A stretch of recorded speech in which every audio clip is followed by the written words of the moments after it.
The strict Sunday school version of Noah's Ark is not the one pursued by Darren Aronofsky in his biblical blockbuster Noah. Our family is a great task. You saw the wickedness of man and knew you would not look away. Aronofsky's adaptation explores big ideas about man versus nature and free will versus predestination, but does so with stronger characters, a more propulsive narrative, and absolutely no fear of bending Bible canon. What did he say? He's going to destroy the world. Russell Crowe plays the title patriarch, a man so devoted to life and nature that he chastises his son for picking a flower. But he can go full ninja when provoked, and he often is. And because we know this post-creation saga, Aronofsky and co-writer Ari Handel, who helped pen 2006's The Fountain, add a little action to the age-old story of a global flood and an animal-filled escape vessel.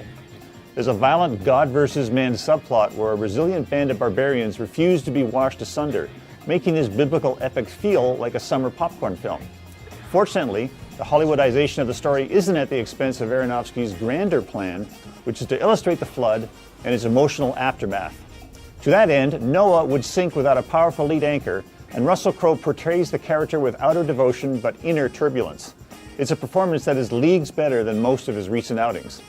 Although the film dips into lesser melodrama, Noah succeeds as pure spectacle, offering up nightmare sights and sounds of Old Testament reckoning that beat anything biblical previously brought to the screen. And it thankfully isn't presented in 3D. That's the end of everything. Beginning. Aronofsky gets the big picture so right, aided by Clint Mansell's absorbing score, it's easier to forgive when the smaller details fail to hold water.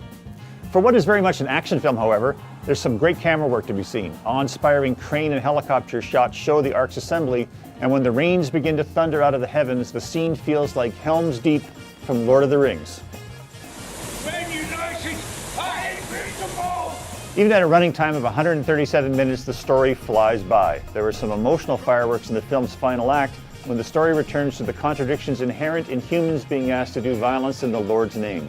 It's here Noah asks its most thoughtful question. Why would a man serve a silent and inscrutable God, yet lose his humanity and his family in so doing? For TheStar.com, I'm Peter Howell.